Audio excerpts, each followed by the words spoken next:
Event 6, Boulder Shoulder, is a 4-time workout with a 14-minute time cap. This event will be on floor 2 during day 2 of the competition. Movement standards. The double under. A double under requires the jump rope to pass underneath the athlete's feet twice during a single jump. The rope must clear the feet twice without stopping. Missed or incomplete rotations will be a no rep. The jump must be with both feet, no single leg jumps. Single unders. The single under requires the rope to pass underneath the athlete's feet once per jump. Each completed rotation where both feet leaves the ground count as one repetition. As with the double under, jumping must be done with both feet. Missed or incomplete rotations will be a no rep. Handstand push-up. The handstand push-up starts with the athlete in the handstand position. The starting position is with arms fully extended, body vertical, and heels in contact with the wall. The athlete must lower down until the head touches the floor. At the top, the arms must return to the locked out position with the heels back on the wall to complete the rep. Hips and legs must be fully extended at the finished position. Both kipping handstand push-ups and strict handstand push-ups are allowed during the workout. Plates and measurements. The athletes must perform the handstand push-ups with both hands touching the tape line. The tape line will be 10 inches away from the wall, and the tape line will be 40 inches long and 2 inches wide. Any portion of the athlete's hand may be touching the tape line. While performing a deficit handstand push-up, the weight plates must be placed on the line within the 40-inch tape section. 25-pound plates will be used for the 2-inch deficit handstand push-up. 45-pound plates will be used for the 4-inch deficit handstand push-up. The athlete must remain in control of the handstand push-up while completing a repetition, coming off the wall before reaching full control at the top of the handstand finish position will result in a no rep. Lunging. The barbell back rack walking lunge begins with the barbell in the back rack position on the upper back. The athlete steps forward and touches the ground with the rear knee and then extends both knees and hips before stepping forward again. Feet must come together under control before taking the next step. No dragging of the feet or short stepping is allowed during the movement. For the front rack barbell walking lunge, the bar must be placed into the front rack position and resting on the shoulders. Elbows must stay in front of the barbell. Each step forward requires your knee to touch the ground and to stand to full extension before advancing to the next step. The overhead walking barbell lunge begins with the barbell being moved to the overhead position with the arms fully extended. The barbell must stay overhead during the entire movement. Failure to maintain the locked out position during this lunge will result in a no rep.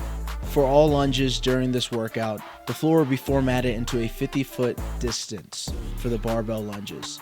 This 50-foot distance will be broken into 5 10-foot sections. Athletes must start each section with their feet clearly behind the line marker and must finish each section with both feet clearly in front of the line marker.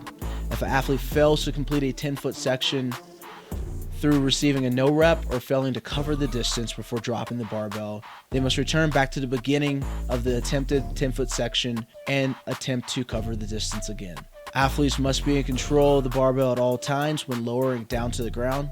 Teams will complete a 100-foot distance of walking lunges during this workout.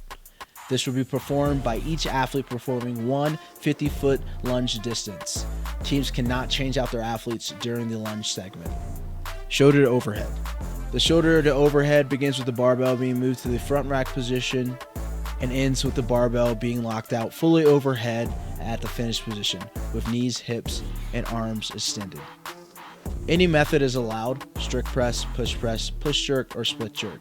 The rep is completed once the athlete shows full lockout overhead, arms, hips, and knees extended with feet together under control. If you're using a split jerk, the feet must be brought together before the repetition is counted. Failure to meet the movement standards will result in a no rep. Hand release push-ups. The hand release push-up starts in the plank position with arms extended.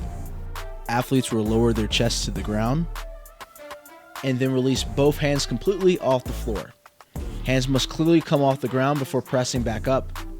The rep ends when the athlete returns to the plank positions with arms fully extended and the body is in a straight line.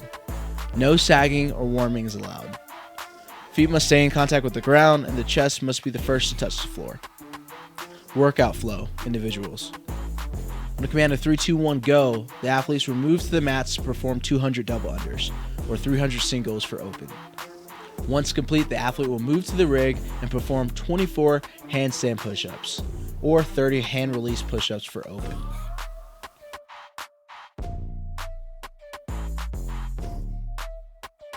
Once complete, the athlete will move to the barbell and perform a 50-foot back rack walking lunge.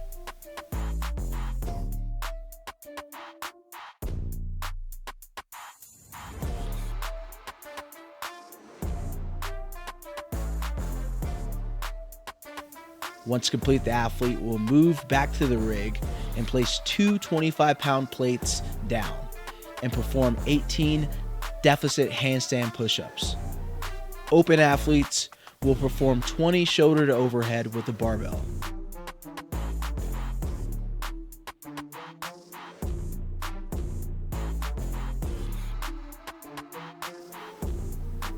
Once complete, the athletes will move to the barbell and perform a 50-foot front rack walking lunge.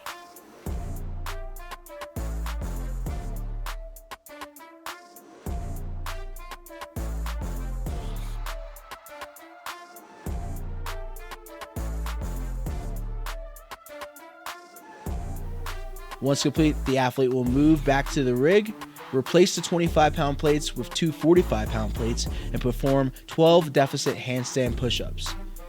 For open athletes, they will perform 10 handstand push-ups, not utilizing any plates.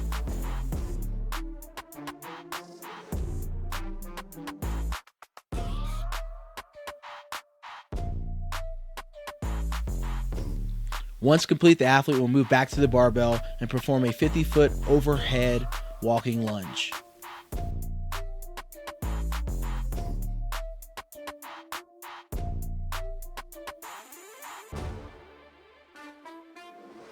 Then the athlete will cross the finish line. Team workout flow is as follows. On the command of 3, 2, 1, go, the team will move to the stall mat and perform 400 double unders or 600 single unders for the open division.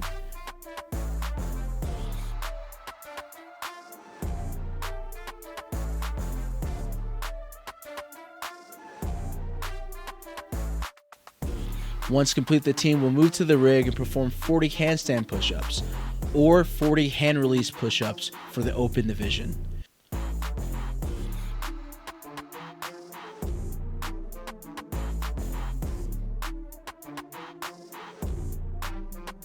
Once complete, the team will move to the barbell and perform 100-foot back rack barbell walking lunges.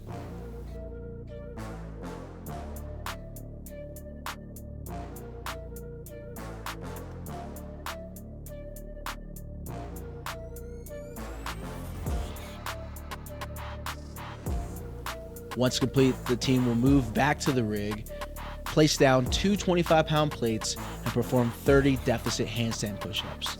Open division athletes will perform 30 shoulder to overhead.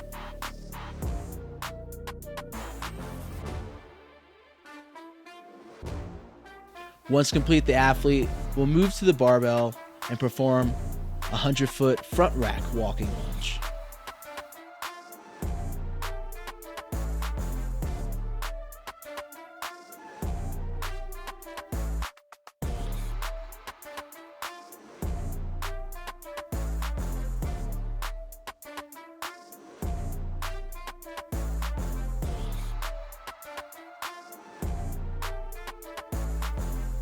Once complete, the athletes move back to the rig, replace the 25-pound plates with 45-pound plates, and perform 20 deficit handstand push-ups.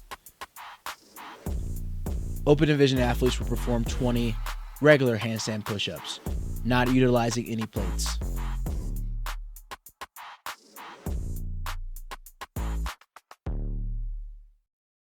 Athletes will move back to the barbell and perform 100 feet of overhead walking lunges.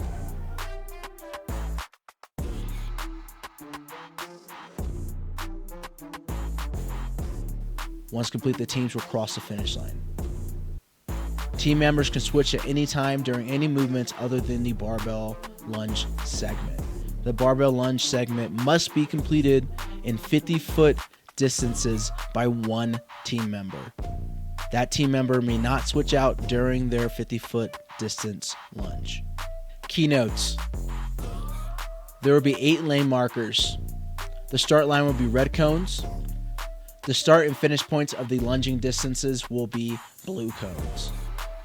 The lane markers will be orange cones, and orange cones will also delineate the internal 10-foot sections during the lunge. The handstand push-up mats will be underneath the handstand push-up walls, which will be at the rig. The bumper plates utilized for deficit handstand push-ups will be on the opposite side of the rig, opposed to the handstand push-up wall. Athletes must move their plates onto the handstand push-up mats during the workout and move their plates back to the opposite side of the rig while not in use. The barbell will start on the rig side of the floor for the individual and co-ed team divisions. The barbell will start on the stall mat side of the floor for the same-sex paired divisions. For teams, co-ed teams will complete their 100-foot lunges in a waterfall style, meaning one after another, both completing 1 by 50-foot sections on the floor going in the same direction. Same-sex pairs will use the same barbell during the workout and will have to complete their 1 by 50-foot sections on the competition floor by one athlete going down one direction and the other athlete returning back the other direction. Co-ed teams must pick what order, male or female, they want to complete the lunges in at the start of the workout. This order will remain the same for the entire workout. Since co-ed teams are performing their lunges waterfall style, the barbell closest to the lunge line will start first each round during the lunge portion of the workouts. For example, male, female, male, or female, male, female, depending on the order selected at the beginning of the workout. For co-ed teams, the athletes must wait for the judge's call to begin the second athlete's barbell lunges. Judges will signal once the first athlete is completed. Time will stop once the team crosses the finish line.